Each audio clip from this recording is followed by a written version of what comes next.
Mana besar dari Allah merdekanya Indonesia dengan kalimat Allahu Akbar atas berkat rahmat Allah yang Maha Kuasa, dan dengan didorongkan oleh keinginan luhur. Dari dulu sudah ada keinginan luhur, hanya berkat dan rahmat Allah itu belum didapatkan.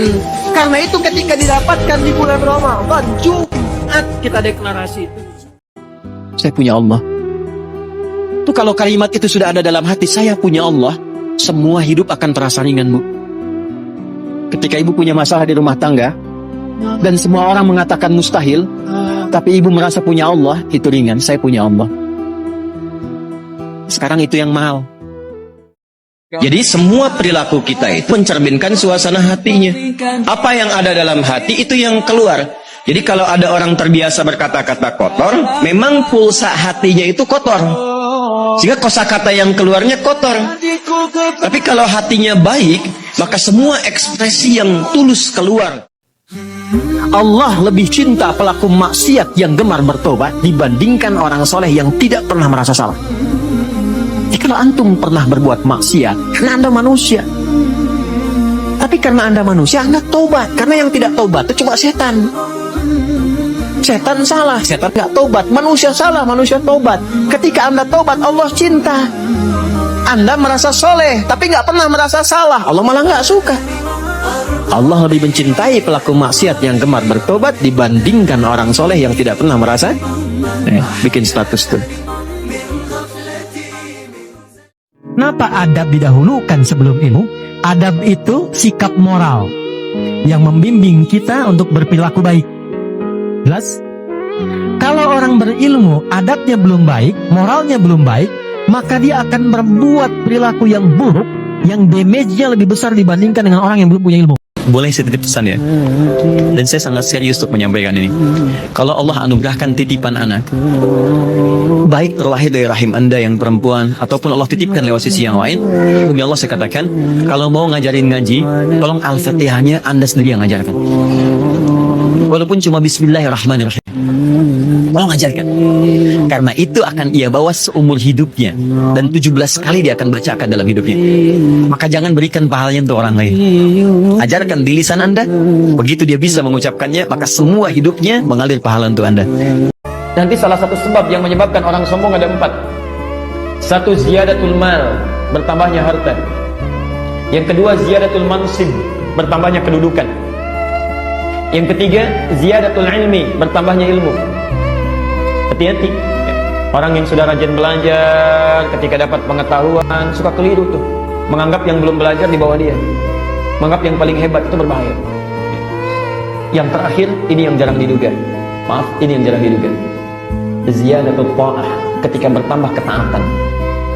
Semakin taat, semakin meningkat ibadah, itu bisa berpeluang terkena penyakit sombong. Kata Nabi, viralkan nih, viralkan pesan ini. Boleh jadi yang mendengar akan lebih paham dibandingkan dengan yang menyampaikan saat ini. Boleh jadi yang mendengar dari kalian akan lebih mengerti, akan lebih paham, akan lebih serius mengamalkan dibandingkan dengan yang hadir pada saat ini. Boleh jadi kalau ayatnya masih banyak maksiat, ibunya masih banyak maksiat, mungkin anaknya jadi syafaat di hari kiamat kelak. Sampaikan pesan ini kepada anak-anak, sampaikan pesan ini kepada tetangga kita. Minimal dengan doa, minimal dengan kebaikan. Mungkin mereka yang akan jadi timbangan amal kebaikan kita, yang menguatkan nilai kebaikan kita. Orang beriman itu tidak mudah mencela. Jadi semakin tinggi imannya, semakin baik kosakatanya, karena isi hatinya baik semua. Nah, kalau sudah menemukan yang baik itu, susah mencari kosakata yang kotor. Ingat pesan saya ya, ketika anda terbersit ingin berubah jadi lebih baik, di situ anda mendapatkan anugerah tertinggi yang tak ternilai. Anda sedang dicintai oleh Allah Subhanahu wa Ta'ala. Karena itu tolong jangan gadaikan cinta Allah dengan dunia, itu nggak ada tandingannya. Beda antara orang yang beriman dengan yang belum beriman adalah pada sholatnya. Jadi kalau ada orang mengatakan sudah beriman dan tidak menunaikan sholat, ini artinya keimanannya belum diakui sepenuhnya oleh Allah Subhanahu wa Ta'ala. Ya Allah, aku akui, aku itu banyak dosanya. Namun aku juga menyadari Engkau pemaaf yang tiada batas bagi rahmat-Mu. Maka aku mohon ya Allah, pisahkan aku dan jauhkan dari kesalahan yang aku perbuat seperti engkau jauhkan timur dan barat yang tidak pernah menyatu. Apa itu wahan yang mencelakakan ya Rasulullah? Wahan itu nanti bahayanya, di dunianya seakan sejahtera, padahal dia sedang terancam dalam kehidupan akhiratnya saat pulang. Apa itu? Hubbud dunya wa karahiyatul maut. Hubbud dunya wa karahiyatul maut. Tertanamlah pada diri sebagian orang Islam itu sifat mencintai dunia yang terlampau kuat, sehingga tidak siap untuk pulang ke akhirat.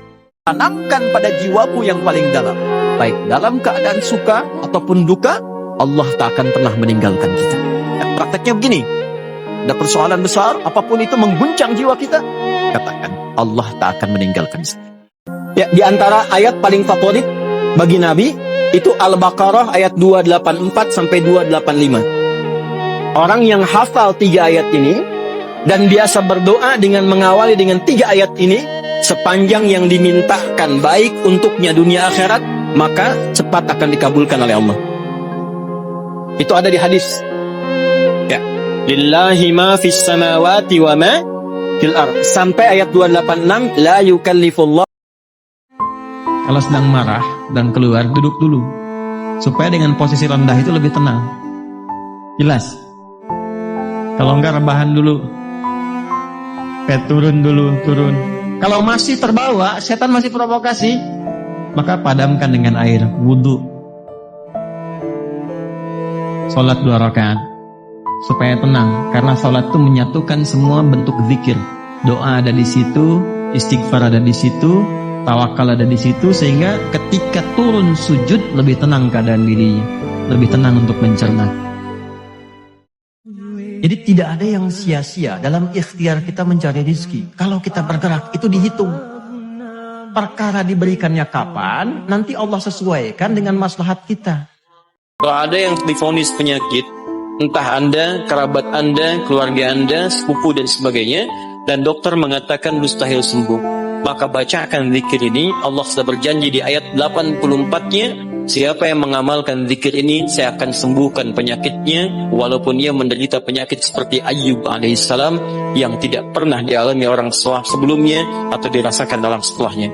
Bacakan zikirnya, Anni massaniya dhurru wa anta arhamur rahimin. Terima kasih sudah menonton. Jangan lupa like dan subscribe ya channel ini.